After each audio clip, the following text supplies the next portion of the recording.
Ô vous qui savez, saviez-vous que la faim fait briller les yeux, que la soif les ternit? Ô vous qui savez, saviez-vous qu'on peut voir sa mère morte et rester sans larmes? Ô vous qui savez, saviez-vous que le matin on veut mourir, que le soir on a peur? Ô vous qui savez, saviez-vous qu'un jour est plus qu'une année, une minute plus qu'une vie? Ô vous qui savez, saviez-vous que les jambes sont plus vulnérables que les yeux, les nerfs plus durs que les os, le cœur plus solide que l'acier? Saviez-vous que les pierres du chemin ne pleurent pas, qu'il n'y a qu'un mot pour l'épouvante, qu'un mot pour l'angoisse? Saviez-vous que la souffrance n'a pas de limite, l'horreur pas de frontières? Le saviez-vous, vous qui savez? C'était un extrait d'Aucun de nous ne reviendra, de Charlotte Delbo. C'est en lisant principalement ce poème que je me suis dit que j'avais envie de faire une vidéo sur les livres dont on ne parle pas assez, les livres qui méritent d'être plus mentionnés sur YouTube. Aujourd'hui, je reviens vers vous avec 4 ouvrages qui, à mon sens, ne sont pas assez mentionnés ou connus pour de multiples raisons. Le premier, comme je l'ai mentionné, est Aucun de nous ne reviendra de Charlotte Delbo. Charlotte Delbo était une autrice, elle a aussi beaucoup travaillé pour le théâtre. Elle est aussi l'une des rescapées du camp d'extermination d'Auschwitz. C'est de cela dont elle parle dans sa trilogie Auschwitz et après, dont le premier ouvrage, Aucun de nous ne reviendra, est tiré. D'ailleurs, cette phrase, Aucun de nous ne reviendra, est elle-même tirée d'un ouvrage d'Apollinaire. C'est une phrase qui lui est revenue en mémoire lorsqu'elle était en camp, qu'elle a voulu transmettre des informations à ce sujet. Je vous ai déjà parlé quelque peu de cet ouvrage dans un vlog lecture où j'expliquais que j'avais lu, du moins relu Primo Levi et Elie Wiesel et découvert Charlotte Delbo. Je tenais à présenter un ouvrage de non-fiction pour une vidéo et finalement j'ai retenu un ouvrage spécifique qui n'est pas celui de Charlotte Delbo parce que je trouvais qu'elle avait un aspect beaucoup trop littéraire que j'avais envie de mentionner dans une autre vidéo qui est celle-ci parce qu'elle n'est pas particulièrement connue en dehors d'un cercle de personnes très littéraires ou d'historiens ou d'historiennes. Le grand public ne la connaît pas particulièrement et je trouve ça dommage parce que son témoignage est primordial, aussi bien sur l'aspect historique, sur ce qu'elle raconte et sur ce que cela raconte de son expérience aussi, je m'expliquerai là-dessus ensuite, mais aussi sur la forme qu'elle a donnée à son livre et à sa trilogie. Parce que la forme, comme vous avez pu le voir en début de vidéo, est un mélange de prose, de poésie, je dirais même que l'ensemble est une poésie en prose. Elle a vraiment travaillé la forme, c'est pour ça d'ailleurs qu'elle a mis un certain temps à sortir cet ouvrage, elle l'a écrit en rentrant directement de Caen en 1946, mais elle a mis pratiquement 20 ans à le publier et à l'éditer, à travailler, à être sûre surtout que la forme soit ce qu'elle pouvait transmettre de mieux. Dans les faits même, le témoignage de Charlotte Delbo est extrêmement intéressant parce qu'il y a très peu de témoignages de femmes françaises revenues de camps d'extermination. C'est l'un des rares que l'on connaisse, c'est la plus connue du moins. Elle a fait partie d'un convoi d'un petit peu plus de 200 femmes de résistantes politiques, c'est le seul convoi qui existait de la sorte qui a été envoyé à Auschwitz, et elles sont d'ailleurs pratiquement une cinquantaine à être revenues, ce qui est énorme, enfin c'est énorme, non c'est rien, c'est terrible, mais c'est énorme pour Auschwitz, parce qu'il y a eu un effet, et c'est vraiment propre à ce témoignage, on ne retrouve pas ça dans Wiesel, on ne retrouve pas ça dans Lévy, parce qu'il y a eu tout un aspect de sororité particulièrement fort. Elle a été envoyée en camp avec un groupe de connaissances, d'amis, et elles sont restées ensemble. De très nombreuses sont mortes, mais elles ont essayé de lutter ensemble, de se protéger, de se cacher, courir ensemble, de parler ensemble, d'essayer de ne pas s'oublier, de ne pas oublier les autres. Et ça a été une force exceptionnelle. Et c'est quelque chose que je n'avais personnellement jamais lu, réellement. On a souvent des témoignages masculins très individuels, très personnels, des gens qui sont assez renfermés, qui communiquent, bien sûr. On ne peut pas survivre de ce qu'on lit, bien sûr, de ces endroits, en restant seul tout le temps. Mais l'aspect groupe ici est inédit pour moi. C'est vraiment quelque chose que je n'avais pas vu, pas lu, et je trouve qu'on n'en parle pas En fait, je suis vraiment tombée par hasard sur ce livre parce que je m'intéressais aux questions de l'indicible de la Shoah et elle n'était pas juive, hein, mais on se rapproche de ce genre de témoignage ici.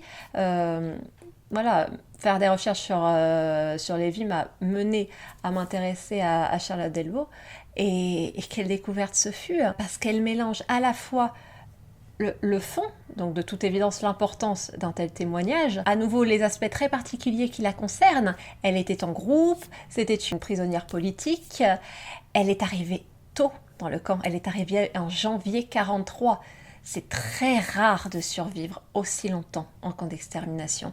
La majorité des témoignages que l'on a, des très importants du moins témoignages que l'on a, ce sont souvent des personnes arrivées en 44 qui sont restées un an en camp. C'est ce qui est de toute manière une éternité, bien entendu. Hein. 10 minutes, c'est déjà tout. Alors qu'elle est restée plus de 2 ans. D'autant plus que je trouve qu'il y a réellement une différence entre son témoignage féminin et les témoignages masculins que l'on a. La manière dont ils ont pu gérer ça, la manière dont elle perçoit les choses, dont elle explique les choses, la manière aussi dont elle exprime sa colère.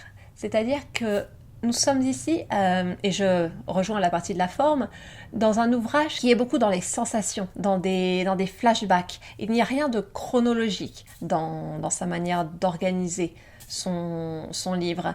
Ce sont plus des moments de vie, des sensations qu'elle raconte. La soif, la difficulté de l'appel, le fait de porter des cadavres parce que justement à l'appel il fallait être le même nombre au début et à la fin. Donc peu importe que les personnes meurent, il fallait tout de même porter ses amis, porter les gens pour que le nombre soit toujours le même matin et soir.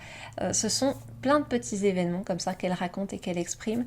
Et elle ne s'empêche pas d'exprimer une certaine colère, ce qui est quelque chose à nouveau que j'avais assez peu vu dans la littérature des camps, dans la littérature de la Shoah aussi. Il y a des questionnements bien sûr sur la Shoah qu'il n'y a pas ici, vu qu'elle n'est pas juive. Donc tous les questionnements sur la religion sont absents, mais il y a tout un aspect terriblement humain en fait. Le poème que je vous ai mentionné au début est une expression de ça. C'est à la fois très poétique et même poétique antique. Oh, vous qui savez, c'est à nous qu'elle parle. Nous savons ce qui s'est passé maintenant, on a eu des informations à ce sujet. Mais saviez-vous que la faim et que la soif, non, ça on ne sait pas, on ne saura jamais. Et on a presque l'impression, du moins c'est la manière dont nous on le ressent, mais elle, ce n'était pas ce qu'elle cherchait à exprimer, elle cherchait surtout à faire passer le message et à exprimer ce qu'elle ressentait elle. Mais nous, c'est vrai qu'on peut percevoir cela d'une manière assez colérique parce que saviez-vous? Mais non, on ne sait pas. C'est-à-dire qu'on sait, mais on ne sait rien, on ne saura jamais, et on espère qu'on ne saura jamais. Et il y a tout un travail sur ça, sur le plan littéraire. C'est quelque chose qui est très intéressant à étudier, je pense. On étudie souvent Primo Levi au lycée, enfin, de ce que j'ai entendu, personnellement je ne l'ai pas étudié, mais je sais qu'il y a certaines personnes qui l'étudient. Je pense que Charlotte Delvaux pourrait être extrêmement intéressante également à étudier, à la fois sur le fond et sur la forme. La forme est fantastique, c'est poignant, c'est touchant, c'est dur, extrêmement humain et pourtant très littéraire. C'est presque novateur dans la manière dont on a du mal à poser des définitions sur les formes utilisées. On a presque l'impression qu'elle invente un nouveau style. Et c'est quelque chose qu'on retrouve beaucoup dans les littératures des camps. Il y a cet aspect de dire quelque chose que l'on ne peut pas dire. C'est l'indicible. C'est tellement horrible, c'est tellement au-dessus, c'est tellement insensé que l'on essaye de trouver des formes pour en parler, mais pas avec des formes qui existaient déjà. Je ne sais pas si je m'exprime correctement. Charlotte Delvaux est une autrice à découvrir. Tous ses ouvrages sont à découvrir. Sa trilogie est nécessaire. C'est simple à lire, c'est assez court et c'est pourtant très puissant. C'est vraiment dur. Je l'ai fini hier et je suis toujours mal. Il y a un chapitre intitulé Lulu où, bon, je spoil pas vraiment, hein, c'est très compliqué de spoiler ce genre de livre. Il y a un passage où elle se permet de pleurer. C'est aussi le passage où je me suis permis de pleurer avec elle parce que c'est tellement horrible. Et en même temps, on voit la force dont elle fait preuve. Donc, en tant que lectrice, on essaye d'être 0,00001% aussi forte qu'elle. C'était terrible, en fait, de ressentir ça et d'être transportée à ce point et je recommande cet ouvrage. Ensuite, pour détendre un petit peu plus l'atmosphère, j'ai envie de parler d'une série de romans policiers. Je l'appelle la saga du rabbin d'Aric Emmelman, dont le premier tome s'intitule Vendredi, on soupçonne le rabbin. Comme le titre peut le laisser supposer, le personnage principal est un rabbin, plutôt jeune, qui officie depuis pratiquement 1 an dans une petite ville auprès d'une communauté juive à proximité de Boston. Dans le premier tome, il va même être accusé de meurtre et va devoir chercher à se sauver, le tout en étant aidé d'un inspecteur pour donner un côté un petit peu Sherlock Holmes et Dr. Watson. C'est vraiment à ça que ça fait penser. La particularité de ces romans est qu'il résout les enquêtes à l'aide de règles du Talmud, de règles propres à la culture juive. Et c'est quelque chose de particulièrement inattendu, original, que je n'avais jamais vu autre part. Bien entendu, lorsqu'on connaît la culture juive, c'est un petit peu plus facile d'en percevoir les plaisanteries, les gags, parce que c'est aussi très drôle, hein. Il y a beaucoup de quiproquos, c'est vraiment délicieux à lire. Mais je pense que c'est tout de même aussi à destination du plus grand public qui ne connaît pas particulièrement la culture juive et qui va même apprendre au fur et à mesure des tomes, à distinguer certains éléments, à distinguer des jours, des cérémonies, des aliments, des manières de se comporter. Donc c'est à la fois éducatif et plaisant. En termes d'enquête, c'est plutôt facile, on voit les choses venir, mais les enquêtes sont surtout un prétexte pour pouvoir parler des personnages qui sont à la fois extrêmement attachants, mais aussi très irritants. Et puis il y a tout cet aspect communauté qui est agréable, tout en étant un peu chiante, hein, comme toutes les communautés, qu'elles soient religieuses ou non. Il y a pas mal de petits jeux de mots, c'est très fin, tout en restant aussi dénonciateur, hein, parce que ce sont des romans écrits dans les années 60-70, donc il y a tout l'aspect d'antisémitisme qui est aussi traité, même sous couvert de plaisanterie. Et ça passe toujours mieux. Ça m'a un petit peu fait penser à Miss Marple d'Agatha Christie, en fait. Ça fait un bien fou à lire, tout simplement. Ensuite, un autre ouvrage que je souhaitais mentionner, dont je vous ai également déjà un petit peu parlé, il s'agit de La Parabole du Sommeur d'Octavia E. Butler. Il s'agit de science-fiction. L'histoire a été écrite en 93, il me semble. L'histoire se passe en 2025. Nous suivons Lorraine, une adolescente de 15 ans, noire, enfermée chez elle avec sa famille, la communauté qui s'est créée autour d'elle. À cette époque-là, le monde a totalement changé. L'apocalypse, entre guillemets, est en train de se produire. Le monde part à sa perte. Tout est danger, toutes les denrées sont rares, l'eau est rare, il n'y a plus de voitures, il n'y a plus de télévision. Chacun doit survivre à sa manière, les enfants ne vont plus à l'école. À ce moment-là, Lorraine va comprendre qu'il faut changer les choses, qu'il faut fuir, qu'il faut agir, parce que sinon, elle va être tuée, comme énormément de gens. Parce que des morts, elle en voit tous les jours, elle voit tous les jours des viols, elle voit tous les jours des violences. Chacun chez soi est entouré par un mur afin de se protéger de l'extérieur, mais un jour ou l'autre, l'extérieur viendra. Et Lorraine perçoit ça. Elle le perçoit et elle essaye d'encourager tout son entourage à s'armer, à s'éduquer pour survivre. Et les semaines, les mois, les années à venir, de nombreuses péripéties vont advenir, des pertes, des changements extrêmement brutaux de situation, qu'ils soient politiques, qu'ils soient familiaux, qu'ils soient même idéologiques, voire philosophiques, parce que parallèlement à cela, comme le titre de l'ouvrage peut le laisser entendre, il y a toute une réflexion religieuse, philosophique, qui se développe chez Lorraine. Elle développe sa propre manière de réfléchir, sa propre religion, centrée beaucoup plus sur l'humain. C'est un ouvrage qui mélange énormément de choses, si bien qu'on se détache beaucoup de l'aspect science-fiction apocalyptique, hein, qui pourrait éventuellement en surprendre un peu certains ou même en rebuter, hein. Je suis bien consciente que tout le monde n'aime pas la science-fiction. J'allais dire c'est plus que de la science-fiction. Non, c'est la science-fiction dans ce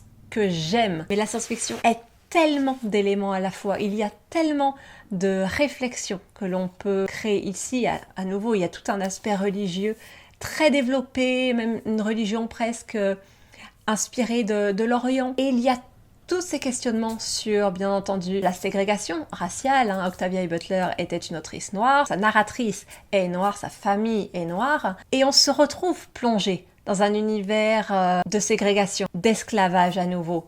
C'est un thème qui est important parce que les ancêtres de l'autrice étaient esclaves, parce que les ancêtres de la narratrice l'étaient également, qu'elle est à nouveau replongée dans un contexte où ça peut revenir, où ça revient, où elle est toujours sujette à des discriminations, à des violences. Et ça parle à l'époque à laquelle nous le lisons en ce moment, avec tout ce que l'on voit, avec tout ce que l'on entend, ce que l'on lit. C'est un livre qui est important, c'est un livre qui est nécessaire et je suis si désolée qu'il ne soit pas plus connu que ça.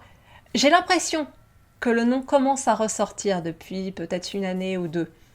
Mais pas autant qu'il le mériterait. Ce livre mérite bien plus. Et je pense que ça ferait un excellent livre à adapter, honnêtement, au cinéma ou en série. Je ne m'étonne même que les droits n'aient pas encore été acquis, parce qu'on peut en faire énormément de bonnes choses. J'essaye de ne pas trop en dire, parce que je ne veux pas gâcher votre aventure, parce que c'est toute une quête, en vérité, ce roman. D'ailleurs, c'est à lire aussi bien pour les adultes que pour les adolescents, bien qu'il faille faire attention pour les adolescents, il y a, même pour les adultes, hein, vous me direz, mais il y a tout de même beaucoup de mentions de violences physiques, sexuelles, même mentales, mais je pense tout de même que c'est un livre qui peut être adressé aux adolescents également. Parce qu'à nouveau, c'est initiatique, ça fait réfléchir, on voit l'évolution de la personnage principale, et quelle belle évolution, et quelle force, et quelle inspiration. Et n'hésitez surtout pas à aller le lire. Il y a un tome 2 qui conclut cette histoire.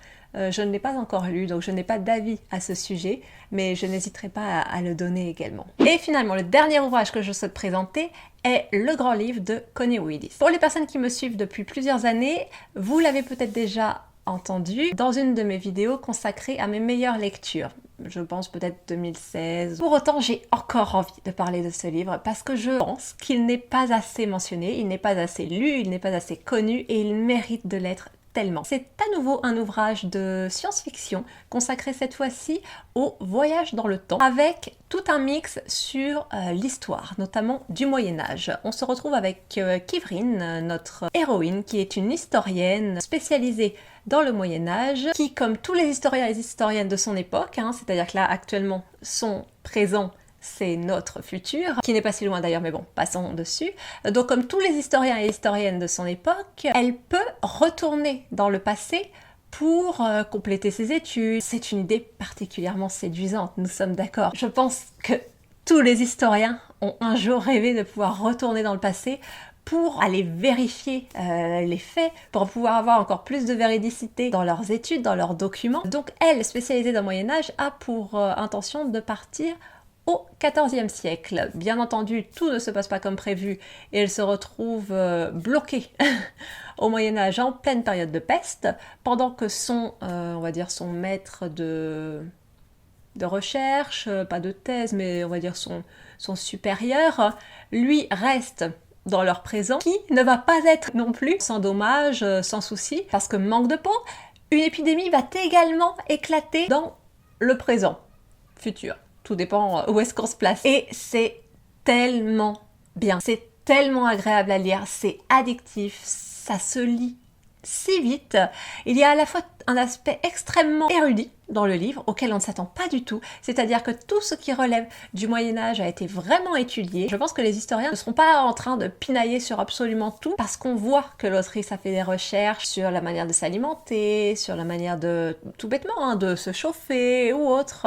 Ce sont plein de petits aspects comme ça qui rendent la lecture plus plausible, j'ai envie de dire, étrangement. Et en même temps, parallèlement à tout cet aspect histoire, j'ai envie de dire, il y a la trame principale, l'action, qui donne envie d'enchaîner les pages. Il y a un suspense qui monte au fur et à mesure, d'autant plus que l'on suit à la fois Kivrin dans le passé et son enseignant principal, qui lui est resté dans le présent. Et on attend en fait que les deux se rejoignent à un moment donné, parce que voilà, c'est ce qu'on espère. On espère qu'elle pourra tout de même retourner dans son présent, et en même temps que lui comprenne ce qui est en train de se produire. Et je pense que pour les gens qui aiment à la fois les romans historiques et ou les romans de science-fiction, c'est merveilleux. Je ne comprends pas qu'il ne soit pas plus mentionné que ça, parce qu'il est parfait entre guillemets, au sens où il est parfaitement construit. On voit que l'autrice a produit ce qu'elle avait voulu dès le départ. On voit que tout est particulièrement bien organisé, compris, conçu, écrit, tout est bien transmis, c'est profondément humain, ce à quoi on ne s'attend pas forcément lorsqu'on commence le livre. C'est émouvant, on s'attache tellement au personnage, et ça a été une claque pour moi, je dois dire. Comme je n'avais pas vraiment eu de mention de ce livre, Je ne savais pas du tout que c'était aussi bon, que j'y prendrais autant de plaisir. Je le recommande aussi bien pour les adultes que pour les adolescents, même si je trouve qu'en tant qu'adulte, avec l'expérience, il y a tout de même un petit plus qui est retiré de cette lecture. Et voilà, je pense que ça conclut cette vidéo pour aujourd'hui. J'espère qu'elle vous aura plu. Avez-vous lu ces livres? Qu'en avez-vous pensé? N'hésitez pas à mettre dans les commentaires quels sont les romans ou même les ouvrages de manière plus générale qui, à votre sens, méritent d'être plus lus, ne sont pas assez connus. Je serais vraiment ravie de les lire. J'adore lire ce genre de questionnement, ce genre de discussion. Je vous souhaite une bonne fin de journée, de soirée. Je vous retrouve dans une prochaine vidéo. En attendant, portez-vous bien. Au revoir.